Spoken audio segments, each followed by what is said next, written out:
This episode of Talking Smit About Film is brought to you at the ungodly hour of 10 a.m. in the morning. Well, it's 10 past 1 on a Sunday as I record this. Yes, we are on tape, but we've got a lot to get through. It's lights out and away we go. This is the birthday marathon.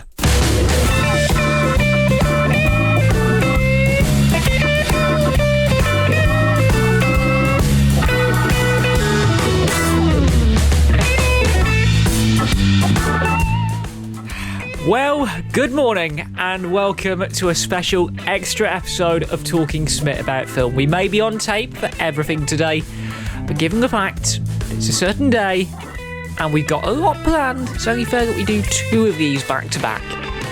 4 months ago, today was meant to be the biggest day in the entire TheJackSmit Ventures calendar. July 8th is quite a major day for the blog, not just because it's my birthday. But for the last few years, one event that was created by accident has come to define the blog's activity for the entire summer period. It's kickstarted various strands of content, including our burgeoning YouTube wing, and of course, the creation of this very podcast. We are, of course, talking about the marathon, a unique endeavour that no big-time critic dares to run. But we do here at TheJackSmit.com because we absolutely love that kind of thing.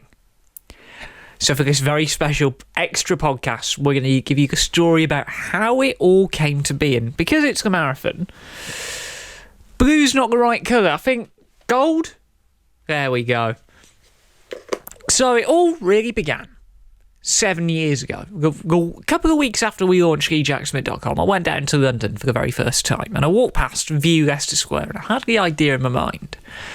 It'd be good sometime to take up residency within a cinema for a few hours and watch every film that they can get in. And of course, back then, the blog hadn't launched, I didn't have any clout within the View company itself. Little did I know, all those years later, I'd walk past that venue and never thought I'd realise, I know people who'd work there for a few months at least. But that walk past the View in Leicester Square, it was a good cinema then, it's a cracking cinema now. All being well, it should be reopened by the time this goes out, because this is going out on the 8th, cinemas are back open on the 4th. Hey, timing. But I walked past View Leicester Square and I had that idea in my mind, and that was played in my head for quite a few years. And then the year after I started getting into the whole weekly reviews thing, I did a summer worth of residency within two cinemas at the time. Predominantly based, of course, at Preston. Hello, team. But I also did a couple of reviews out at Bolton as well, and around the July, because all these events happened roughly the July 8th, July 9th time. So this really has been brewing for a few years. So I head to Bolton to do like two films back to back. Not explicitly back to back as in marathon, so I did one on the 8th, one on the 9th, I think. But that idea was in my head, well, it's all good doing it on 2 days, but if we can do it on 1 day, that'd be even better. 2015, I mean, I'm flying through these because this is like a prologue. 2015, I did 4 weeks back to back in Preston, and I got to start seeing some familiar faces on the tills. They start to recognise me and the family. But I did a few films. I mean, 2013 there was no films at all. 2014, I did two, let's be honest, pretty awful films. Melissa McCarthy's Tammy and then Mrs. Brown's Boys, the movie. Oh, how I regret that. But for those 4 weeks at Preston in 2015, we had quite an eclectic range of films. I'm having to cheat today. I've got my tablet with a little script in front of me. Those 4 weeks at Preston included films like Ted 2, Magic Mike Triple XL. No, not Triple XL, Double XL. We're live, pal. Ant-Man and Disney's fantastic Inside Out. Now, all of these were great films, but I just thought in the back of my mind, doing a single day event, 2016 was the first major moment of that calibre. It was my 18th birthday. Everything was up in the air. I was starting uni in September. We still don't know what was ahead. And around that time, in the early days of preparing for the 2016 marathon, I met a very talented chap by the name of Ed Greenberg for the first time. And he was a film director, film production lecturer at the university. Top bloke. We bumped into each other going in to watch a movie called The Nice Guys. Great film. But we got talking about the idea about doing a marathon of some kind. And that's really where it all began. Well, the first chats with Ed was like thinking, how can we pull it off? Because he knew people within the cinema, he knew the general manager, he knew friends of his who were colleagues, and it became quite a running joke between myself and the team at Preston, as well as Ed, that we would do something on July 8th and July 9th to celebrate my 18th in style. And it began as like a running joke. It's like, oh, you're going to do a marathon on July 8th? You're going to do a marathon on July 8th, Jack? It's like, yeah, I'm going to do a marathon on July 8th. It all depends on what films you can get for me. And this was at the time when the future of View Preston was up in the air. We did a whole podcast in October of last year about that entire story. But we all had this running joke in our minds, and whether it would happen or not was another question entirely. We had the staff on board from day one, and we got through May, we got to June, and it was time to start planning for those first few events. I got the film selection through the week before, and I was able to choreograph a very, very big selection of films ranging from comedy to kids' films, to lesser brow comedies, and some films about Tarzan. The 2016 marathon was, I think, one of the most enjoyable events we've ever done, because it's the only time it ever went absolutely faultlessly. We had Central Intelligence to open it, we had Now See Me 2, the lunch slot on the Friday, we had Absolutely Fabulous movie to close the Friday. Family dictated me going for that one. And then on the Saturday we had Ice Age, Collision Course and Legend of Tarzan. Now, I'm not going to be talking about the films in this podcast. We'll be doing a full Talking Smit later on when we're going to review everything. So we're talking about behind the scenes for this morning. So if you come back at 2 o'clock for the reviews. But we did the 3 films on day 1. We did the 2 on day 2. And that first day was one of the best and worst moments, because I had to be there for 10 o'clock, because I didn't know how early they were going to open that day. So when I got wind that the first film was on at 10:30 in the morning, I was like, oh my god, am I really going to have to do this? Little did I know, just over a month later, I'd be there much earlier for the release of Finding Dory, 9:05 in the morning. Never again. But that first day was quite infamous, because a few friends of mine who are producers on the journal to this day were on shift. And the general manager of the cinema was on shift as well. And at the end of that first week, we were all like skeptical, like, what, you're going to be here for the whole day? It's like, yeah, because I'm not booked in for the films. And then a very special kind of partnership began, because at that point they were like, yeah, we can start trusting, because he's a regular, we can start trusting him with details. So it was at that point, in between the first and the second films, that the general manager at the time, a lovely woman called Mel Walker, and she's like one of the best general managers View has, and I'm saying that as a customer. She told me, and I'm going to quote here, "Are you excited about the recliners?" That was the first I heard. That was the first I had heard from the cinema about what was to come. But we'll get to that. But that first day was an eventful day. We had a couple of stuff. In fact, in preparations for doing this podcast, and again, the View lot who worked there at the time are going to get quite a bit of nostalgia, because I found this. This is my original review notepad from back in the day. And I took notes on literally everything. From experience, to quality of staff, to any issues I have, so like with presentation and stuff. And I literally have my schedule of events. Arrive in cinema 9:55, 10:15, first Ben and Jerry's chat, first cup of Earl Grey. In for first film at 10:30. Out at 12:38, let the green screen 2. Back in at 1:45 for the second film, and then a big-ass lunch break from 4:15 up to about 6:10 when I was due in for Ab Fab. It was a long day. I had a bit of time to kill. And of course the place was dead, because it was dead. It was 2 weeks before school holidays kicked in. But that first day was quite infamous, in that we had a few members of staff who I'd get on with very well, and I was also introduced to other staff members later on in the day who, again, would become some of my closest mates. And these partnerships and working relationships are kind of evocative of what would happen in 2070.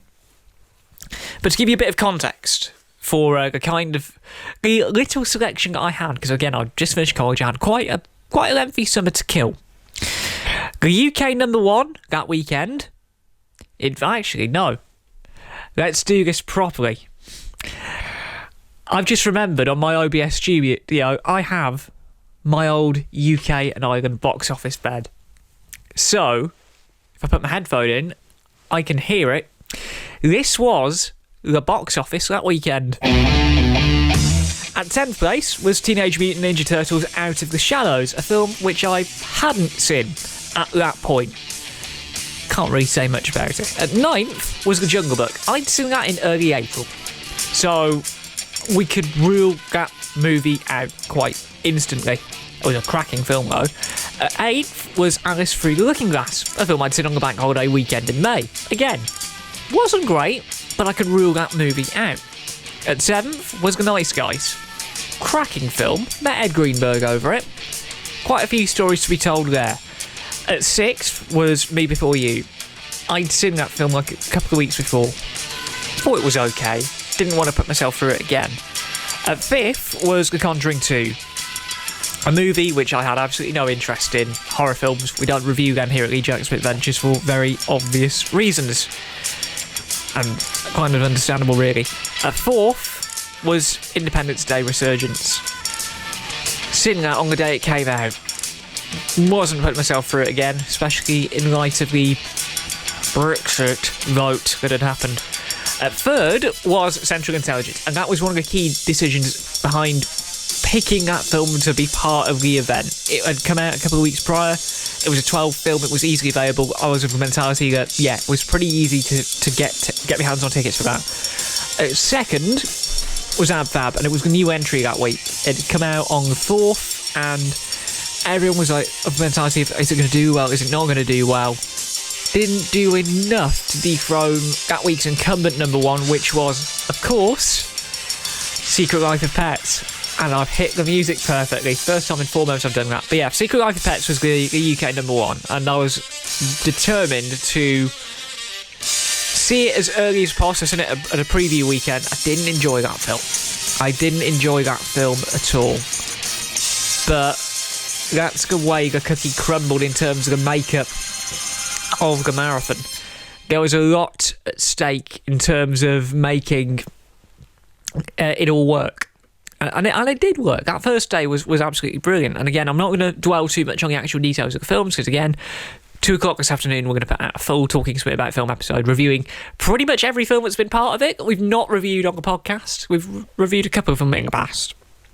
But that first day on the Friday, I really befriended the staff. And it got to a point where some of them were bestowing me with complimentary tickets for the second day. So I got VIP seats for £1. No big deal. But that first day was absolutely cracking. The second day was a little bit more eventful, because there were only 2 films, not as many staff members I knew in, but there were one of the staff members who worked that second day happens to share the same birthday as me. No big, again, not a big deal. But she also exec produces the Journal nowadays, and was one of the few who were out in America last year. That's a joke for people who follow the work of our little company pretty damn closely. But that second day was more eventful because, again, looking at my raw schedules here, it was a later start than usual. My first film wasn't on until 1 o'clock in the afternoon, so I could have a bit of a lie-in. And it was Ice Age Collision Course. And my God, it was a full screen.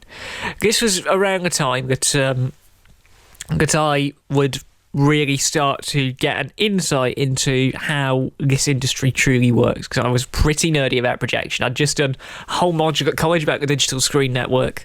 It might be a future journal, I don't know.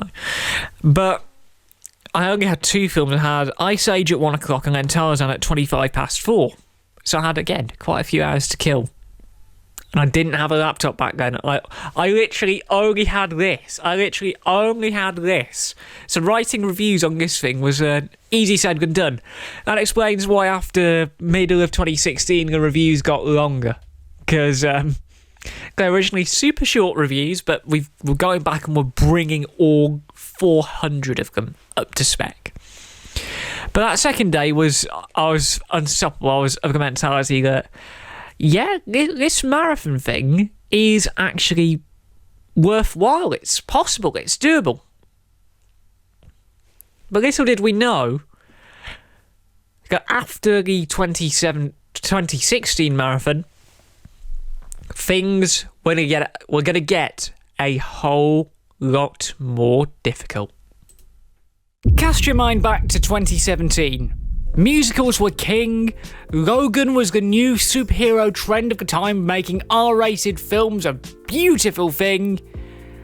And here in Preston, a cinema was about to undergo a £4.5 million transformation. For 100 days, customers had to put up with a very different experience. Walls flying up out of nowhere, screens being demolished, extensions being built. But it was all worth it, as it became one of the best cinemas in the Northwest, not just in terms of seating, but in terms of technical facilities too. 2017 was a turning point for the entire industry, and that cinema was a major part of it. 2017 was an unmitigated disaster. It really was. Because there was a lot going on in the industry at that point. There really was. And I'm just finding the page in my notepad to do the usual stuff in terms of what happened. So that refurb really messed with the whole schedule.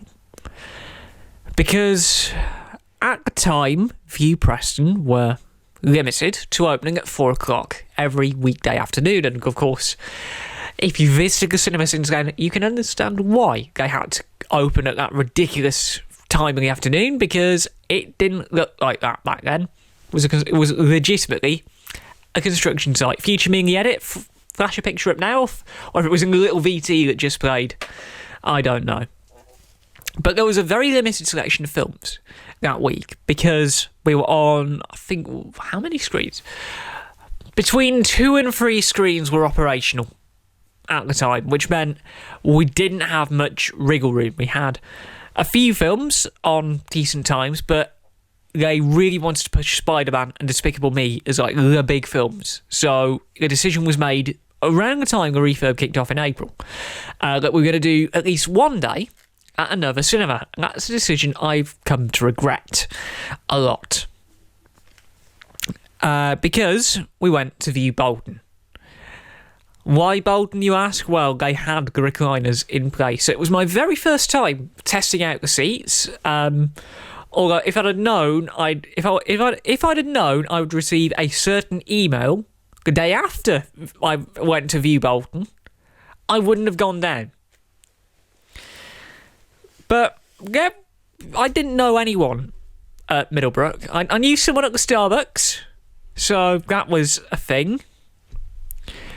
But because I wanted to save the new films for Preston, I was limited in the amount of movies I could watch. So I ended up watching 2 films that I really enjoyed for the first time around for another time. So I ended up watching Guardians of the Galaxy 2 and Baby Driver again. And the less said about Baby Driver on this podcast, the better, because if you've watched this podcast a few weeks ago, you will know that we played a trailer for that film and it nearly got us taken down. So it was not really a good moment for that film. But I watched Guardians 2 first up at about 9:30 in the morning. Again, I'm trying to find the ticket, the stubs, because I've got them all up here. They are somewhere. Can't remember where they are. I've scanned them all in for the film now anyway, so not really relevant. But I watched Guardians 2, got through it, and then I headed over to McDonald's to do my usual post-film checks for the company, CSI forms. And I get taken ill. Just my bloody luck. I get taken ill on marathon day. And I managed to soldier on through Baby Driver, because it's Baby Driver and it's a fantastic film. But I get home after like a half-hour train back. I get home and I was bedbound for a good 16 hours afterwards. I had to call off the next day, which was going to be the big push at Preston. But I get home and I look on my email and I have an email from the View staff, because they obviously heard what happened. And that email was to invite me along to a staff show that week. And I'll discuss that a little bit more after I once again do the box office, because again, there was quite a big selection of films I had to choose from. And again, I love doing vintage box office. I don't have the figures in front of me, but I do have the films. So, at the box office that weekend was the following. At 10 was Pirate Salazar. It had gone down on the week before. I hadn't seen it because they don't screen the foreign language films at Preston or Bolton. I don't know. At 9 was a film called Mum. Literally have no idea what that movie was about, because it's been that long since I knew about it. At 8 was a movie called The House. Horror film, I think. No interest in it. Was down on the week before. Didn't look great. At 7 was It Comes at Night, and I've heard a lot of great things about this film from the team over the years. It was a new entry that week. I don't think not many cinemas in the Northwest had it, because I can't really pass much comment on it at all. At 6 was All Eyes on Me. Now, this was heavily promoted at Bolton. It was all over the digital posters, and I'd seen all the promo for it. And I'm glad I missed out on that one, because it wasn't my kind of thing. At 5 was Wonder Woman. Cracking film. Absolutely cracking film. I'd seen that at another cinema a few weeks before, and I was blown away by it. At 4, we had Bayhem. Transformers Last Night. Glad I missed out on that one. At 3 was Baby Driver. Now, that had been out for a few weeks prior, and again, some funny stories regarding that film, but I don't think I'm allowed to tell them because, again, understandable. At 2 was Despicable Me 3, and that was a film I was trying to save for Preston as much as possible, for pretty obvious reasons, because it's a new film and it did very well. But the UK number 1 at the time was a film that I really wanted to see in our home cinema, and it was Spider-Man Homecoming. It was a new release that weekend. When the word got out that it'd be coming out on the July 8th weekend, I was like, oh my god, this is like the best thing ever. And the fact we've had 2 of them come out on that same weekend was absolutely beautiful. But that was the makeup of the top 10 at the time. So I did those first 2 films at Bolton. And I got taken ill. So I returned to action on July 11th, because we held it all back. The original plan was to do 11th and 12th at Preston, and then July 13th at the View Printworks, because the company had just bought out the Printworks at the time. And that was like literally, those 2 days at Preston were 2 of the funniest days I have ever had in that cinema. Ever. Because, for a start, there were like 1, 2, 3, 4 of my mates were working on a Tuesday for Spider-Man. Although the refurb kind of hit things a little bit, because we had so many technical issues that day. The electricians were in, and for some reason, because I was in screen 6 for both of these films, this was the last time that 6 was operational. So I was in 6 for both of these films on the Tuesday and the Wednesday, and for some reason the ceiling lights didn't want to come on. So it was all manually run, and again, they were chemically understaffed that day because of the refurb. So I was legitimately stationed until the trailers came on. I was stationed at the back of the screen with my hand hovering over a light switch that me and only a few of the staff members knew about. Ready to put the cleaners lights on during adverts, trailers, etc. Switching them off for the film, of course, and putting them back on again, ready for the next showing. And this is why I'm kind of glad I knew the building inside and out, because I was like one of the few who suggested the idea, and then God bless management, they're like, yeah, go for it. So I did Spider-Man Homecoming, which I'll be reviewing in full later this afternoon, and it was a good way to sort of begin what was quite a historic week for the cinema, because I knew about the staff show on later on the week. It was meant to be on the Tuesday, but it got pushed back to the Thursday because Fox got a bit arsy about the KDMs for some reason.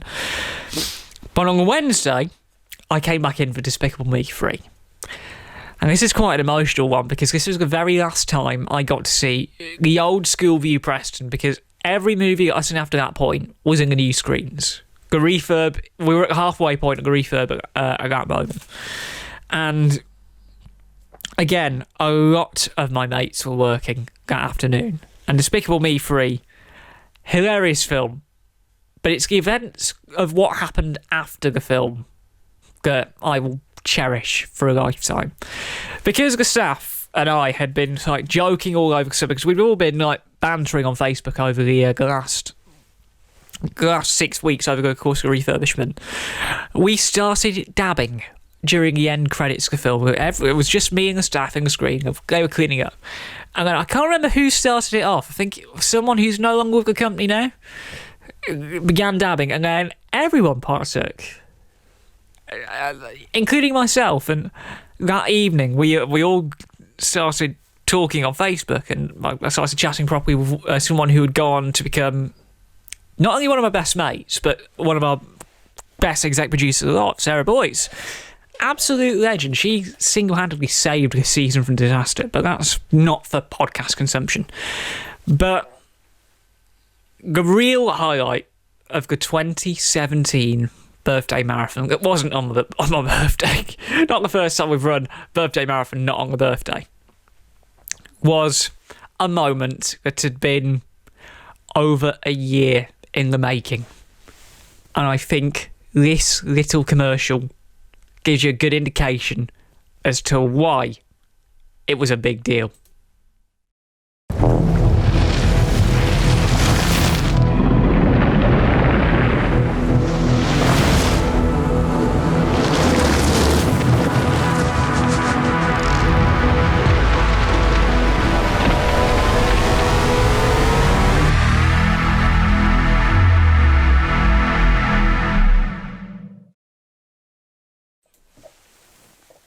First class, standard price.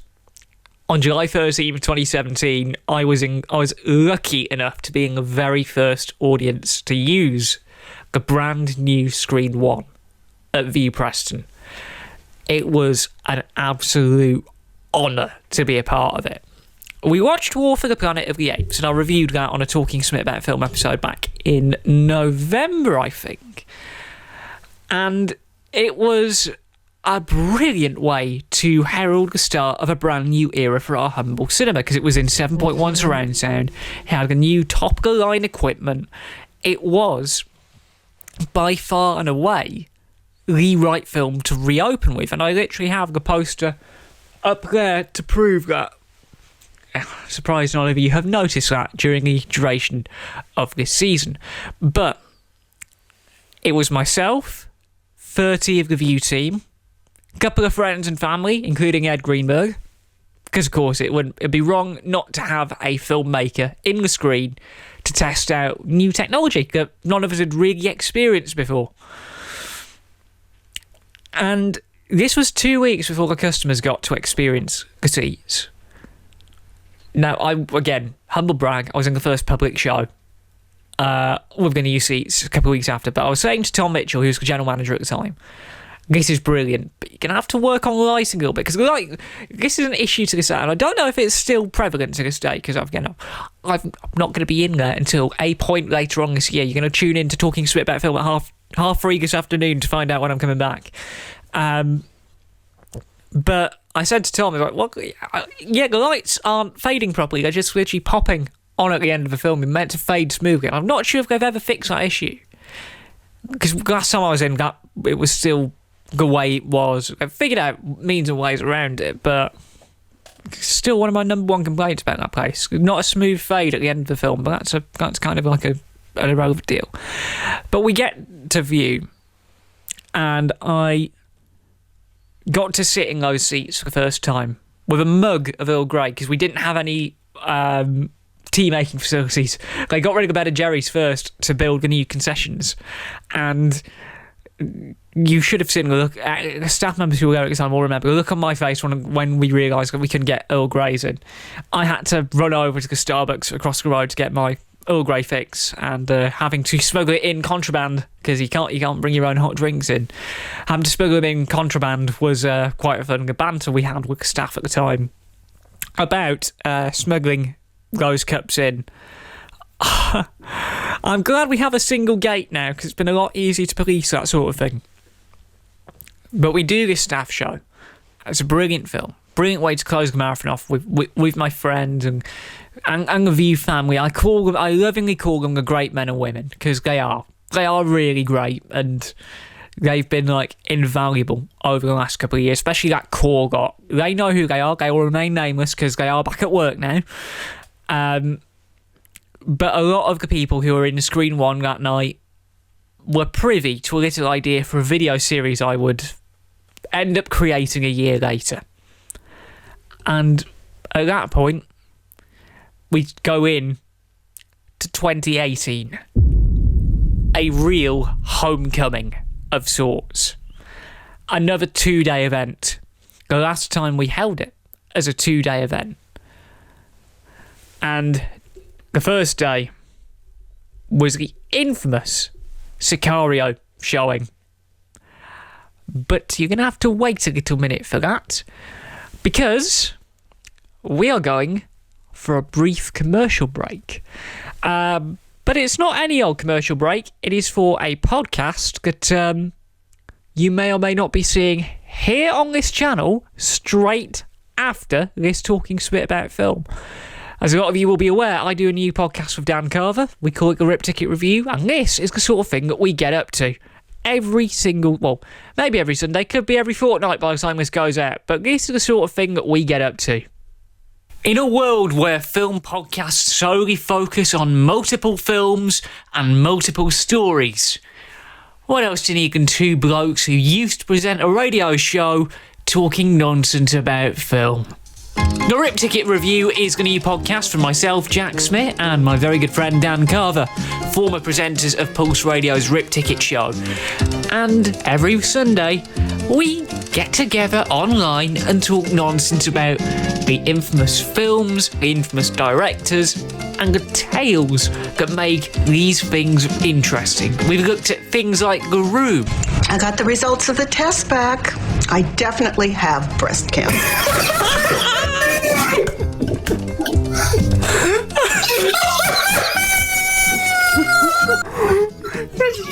It's about as bad as the scene later on in the film. How's your sex? We've looked at things like Uwe Boll's inability to make a good video game movie. Uwe Boll, a German director who didn't understand computer game movies. One might argue that he is kind of like Tommy Wiseau in that he did his own thing, but yeah. There's a minefield here that we can really go down with Uwe Boll. We've looked in depth at the whole coronavirus effect on the film industry, and we're only just getting started. You can watch the podcast being recorded live every week at facebook.com/RipTicket Show. You can follow us on Twitter at ripped_ticket. You can email us using ripticketshow@gmail.com, and you can find the audio on all good podcast providers, including Apple Podcasts, Spotify, Google Podcasts, and basically all your favourite podcast merchants, really. The Rip Ticket Review. We talk about movies in an attempt to make you sound more knowledgeable at the pub. When they eventually reopen, that is. They're open! Well, the beer gardens anyway. Because again, as I record this, we're on the verge of going down to 1 metre social distancing, and they're going to give the all clear. So if the cinemas can reopen, the pubs can reopen. That's the rule we seem to be adopting in the UK. Right, 2018. Day one, it was a 2-day event, meant to be free, but football came home that weekend, so the decision was taken, we're not going to do a Saturday, so we're going to do it on a Thursday and a Friday. We did a bit of... One thing I do have to mention, I did a bit of board gaming as part of the marathon week of events that year. And it was with myself and our journal executive producers. And let's just say it set off a new love. I mean, there's nothing greater than absolutely slaughtering your friends at Game of Seven Wonders. Am I right? Age of Empires, the board game, as I like to call it. But after that, I did day one of the marathon that year, and the first film was Sicario 2, Day of the Soldado. Again, we're not discussing the films because we are going to be doing that this afternoon. But one event that I can mention on here that I can't mention on the main Talking Smit podcast is what happened before that film. And if you've watched our Cinema Etiquette episode, which you can find up here, you will probably have an idea as to where this is going. So I come into the cinema for the day. It was a late film because I was filming for a little video series that had just launched that week. So I get to the cinema and I see a lot of the staff, including the general manager, laughing their arse off at gate. And I was like, I asked him, because we had another new general manager at the time, a lovely chap called Graham Royston, who is kind of responsible for me buying this microphone. But I chatted with Graham, like, what's happened? Have I missed anything good? And then I hear from the staff, Jack, you've missed the funniest thing ever. We've caught a couple... Oh, I do believe I'm legally not allowed to say that. But they caught a couple doing things in screen one. Thank God not in my seat, luckily. But they caught people on the night vision cameras doing things, and I can't help but laugh at it. Why would you do such a thing in a cinema? They did it during a screening of Hereditary, because Hereditary was the last film in one before my Sicario screening kicked off. And I just said to the guys on gate, look, I don't care if you stay in during the trailers, just make sure you give one a good deep clean. And they did, God bless them. That seat was taken off sale for a couple of hours. But I got wind of that film, and I'm glad I had the screens myself, because Sicario wasn't a great film to open it with. It really wasn't. It was... Again, I'm trying not to talk too much about the films, because, again, we're doing a full review podcast this afternoon. But there was a lot of tension in the air, let's say, about what had happened, and it made its way around the cinema very quickly. It made its way around the internal staff group chat very quickly, from what I understand. And on top of that, the View crew who had come back from university at the time were a little bit stunned that it had happened, because it was the first time that anyone had ever post-refurb done such a thing. That's why I always say, keep it PG. Keep it PG. I'm literally losing my mind here. But the important point of note was that the Journal had launched a couple of days prior. We did our first episode on July 1st. And again, God bless them, they gave me full media clearance. That's how we were able to film in cinema last year during the whole event. And day two, the Friday, July 7th, because it was a long and antiquated weekend to make the whole thing work properly. So I get there for the open on the Friday, and I walk in to the cinema at 10 o'clock in the morning, and good old Stephen Bridge was on the open. Now the GM at Altrincham, legend. He was on the open, and the one thing we noticed, and the one thing, and I point this out every time we do a marathon journal where we film out at View. There's a little monitor at the front. If you've ever been to a View cinema, you'll know this. But there's a monitor at the front of the building that always tells you what films were on, how many seats have sold, what times the films are showing. After the refurbishment, the one at Preston didn't want to work properly. Even after software updates and reskins and new implementations of Brightside, it kept freezing a lot. And I get to the cinema at 10 o'clock in the morning. Obviously, they'd shut the building down properly the night before, because it wasn't working on the Thursday. And I get there on the Friday, and the first time it was pulling in film data, it had the posters, it had the showtimes, it had the seats sold. It was working properly. So it took them a year, but they had the whole cinema running it properly to my standard in time for my birthday. And this is why I love the View Preston team. They are absolutely fantastic at this sort of thing. But that second day was another mixed bag. We opened on Jurassic World Fallen Kingdom, we had a kids film called Patrick, and we had a kind of biopic, kind of documentary-esque kind of thing called Adrift. We will give you the full details on them in Talking Smit about film later today at 2 o'clock. But the staff were on form that day. That was arguably one of my favourite moments in cinema following the refurbishment, because not only did we have great staff, we had great operations. The Starbucks machine was working to a good standard, and Screen 6 was back to its beefiest, loud, bassy. If you've watched last year's season finale of the Journal, you will probably know what I mean by how bassy Screen 6 was.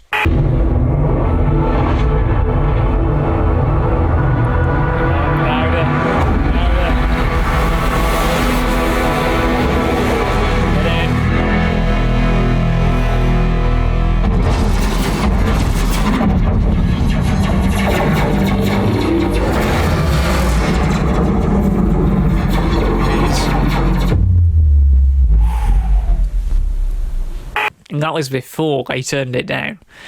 But that second day was great. And I was meant to do a third day. I was meant to watch a movie called Tag, which was the...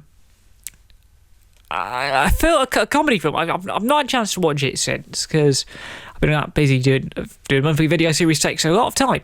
But I was meant to watch Tag on a Saturday, and I was literally about to book tickets for it. But then we got word that England had made it through to a World Cup final of some sort.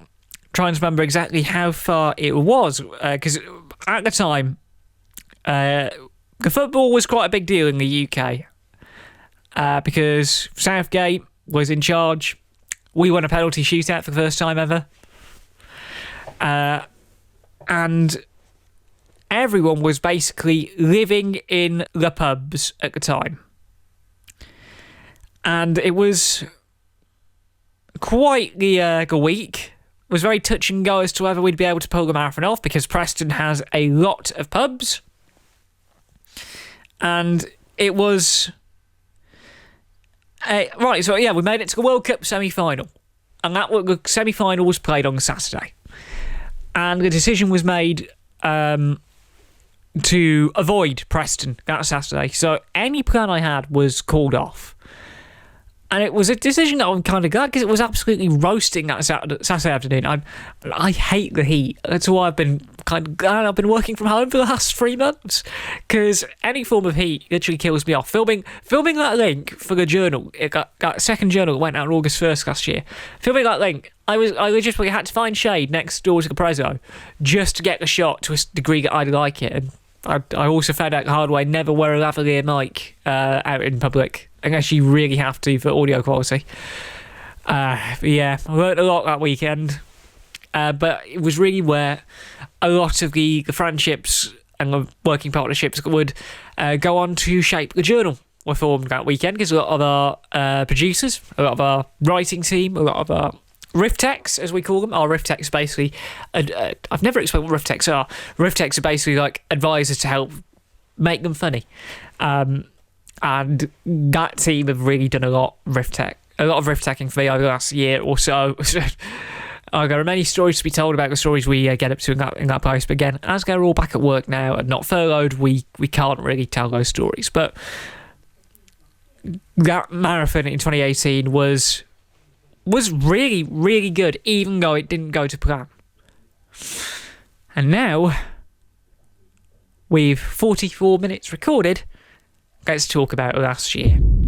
Now, we filmed a lot of stuff in cinema as part of the Journal season finale last year, which means you all know the films by now. And again, we will be reviewing them in full this afternoon. The Queen's Corgi, which was the subject of its own episode of the Journal, was our first film. Then we had Spider-Man Far From Home, keeping up the tradition of doing the Spider-Man film on the weekend release. And we also had Yesterday, which was the Danny Boyle, Richard Curtis film, that apparently wasn't quite written by Richard Curtis, if the recent allegations are anything to go by. And after the last film, I hung around for a few hours to record links, we're going meta, for Talking Smit about film. We recorded the opener, the closer, and the box office out on location. And it was a fun experience, because I got there 9 o'clock in the morning, and at this point in time, everyone in View Preston knew how big of a deal the marathon was. And it got to a point where Simon Brotherwood, who was opening for the day, duty manager, he spotted me outside and he opened for the morning 15 minutes before the official showtime. Because they always open 15 minutes before the first film begins. So that meant we weren't going to open until about 9:15ish. We opened at 9 because they sent me outside. And that 2019 marathon was the most fun, but also the most difficult to organise ever, because getting to and from the cinema would have been an absolute nightmare. Stagecoach, the local bus company, were planning to go on strike on July 8th, which was Monday, taking full advantage of that Super Monday discount code. Hopefully they brought that back. But Stagecoach were going to go on strike, and that was going to derail the whole thing. So we had like 3 different versions of the schedule planned, all of which finished at 6 o'clock, so I could run over, get the last bus home. They didn't follow through on that strike in the end, which I'm very glad about, because if they had, it would have been game over. It really would have been game over. But we found a way to pull it off. And then, just as I found out about the strike, I got news that some of the people who helped organise the marathon weren't going to be in the country, because it's quite a big effort to plan these things, as you can probably understand and appreciate, because you've got to choreograph your films, got to choreograph your breaks, got to choreograph things with the View team, with any external filming we've got to do. It's a big logistical effort. And last year was one of the most challenging to plan, because the 2 people who usually help plan it with me were in Georgia and Philadelphia, respectively. 6-hour time difference. And to put it into perspective for you guys, while I was watching the first film here in Preston, which was Queen's Corgi 9:35, they would have only just been getting up. Well, in one of their case, I'm not sure about the Philadelphia case, because, again, Camp America's a strange thing. But somehow it went without a hitch. And it gave me some of my favourite discussions with the team ever. There was banter. There was Snapchats when they were explicitly told not to Snapchat. And there was even some incredibly nerdy moments between me, the team leaders, managers, and the GM himself, regarding Screen 6, because this is when I found out 6 had had its 3D lens removed. And again, we covered this in an episode of The Journal back in November. We did a whole episode about 3D cinema, how it works, how it relates to 4K systems. But there was one moment, again, avoiding talking too much about the films, there was one moment at the end of the 2019 marathon that's relevant today. Towards the end of my time in cinema, I met a girl from Newcastle who'd just come down to Preston for uni, joined the team, became quite a valuable part, and then from there it began a series of events that would result in the creation of the journal that you are going to see this evening at 8 o'clock. It's a real full circle story, and this is why the View team are always, not just the View team, but any cinema in general, this is why you got to respect staff, because sometimes they like to talk about films, other times they provide you with top tier banter and a lot of advice and input and legal advice on how to go about doing things. But towards the end of my time on location, I met the contributor for tonight's journal, who will be appearing on camera. She filmed a contribution over Zoom the other week, and it is surreal because this is the first time that we've ever really brought the View lot in to the journal family. They've written it, but they've not actually appeared on camera for obvious reasons. Just full legal disclaimer: that journal was produced while the staff were furloughed and not while they were under employment with the company. So our legal team will be watching, but we were all of the mentality that we were going to do 2 marathons in 2019, but then I had to take a long break from the industry due to personal circumstances, including a Rugby World Cup. I was meant to return to cinema in March, and then we closed. So, what would this year's films have been? Well, I can exclusively reveal that your 2019, not your 2019, your 2020 films, if COVID had not happened, would have been the following. We would have opened with the Minions Rise of Gru, keeping up the tradition of a kids' film opening the event in some capacity. Of course, we reviewed Minions on Talking Smit About Film a few months ago now actually. It was our first live episode. And I was pretty excited about this film, I will not lie. But of course it's been pushed back, like with all Universal films. Our second film was a true nerd kind of film. It would have been Free Guy. That would have been coming out roughly this time period.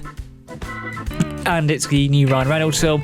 That's of course been pushed back to December, but we will be seeing it on a big screen in some capacity. Our third film, because it's a 2-day event that we would have done, the third film would have been the big film. A very big film, in fact. It would have been Top Gun Maverick. Yeah. Because, let's be real, would it be a marathon without any form of action?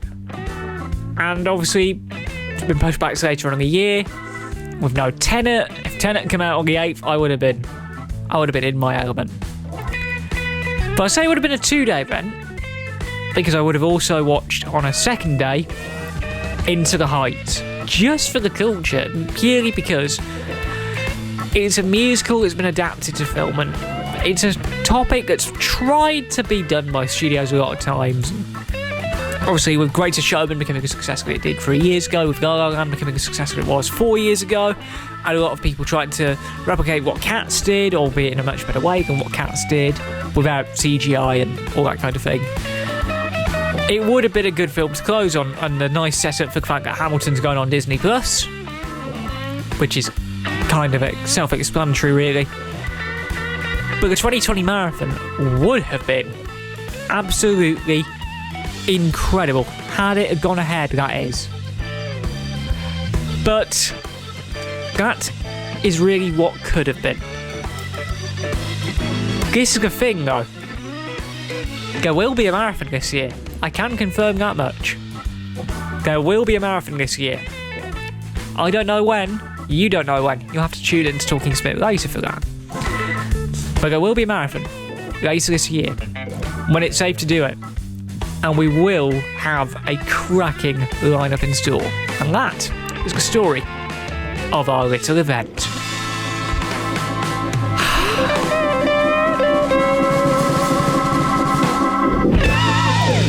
I literally did that without literally 10 seconds of monitoring there. Some of you have literally been asked, a few weeks ago I put a call out for questions in terms of what you want to know about the marathon, a little Q&A session.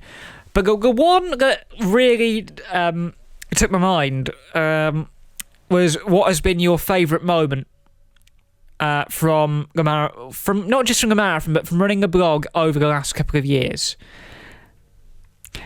Favourite moment of the blog. And the favourite moment of the blog is something I've talked about in this podcast.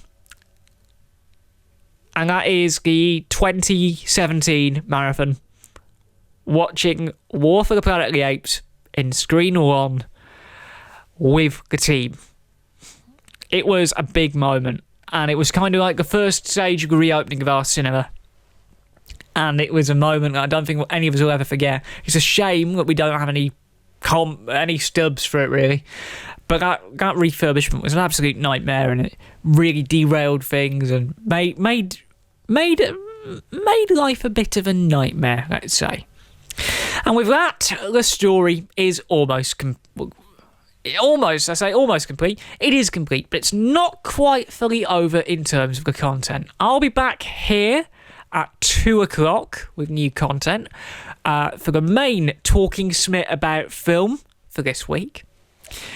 But in a few minutes' time, or in a couple of minutes' time, depending on how YouTube premieres work, this week's episode of the Ripped Ticket review will be going out here on the main TheJackSmit channel for a change. We usually put Ripped Ticket over on the podcast channel. Because it's a marathon, we're going to put it out on the main channel instead. But join me back here in a few hours as we count down to the season finale of this year's journal. And of course, stay tuned to the social media feeds because we've still got a few surprises in store. So, until 2 p.m, my name's Jack Smit. You've heard me break down the story behind my own baby, the birthday marathon. And for now, we'll see you in the foyer as we wait for that screen to be cleaned. We'll see you bright and sharp at 2 o'clock.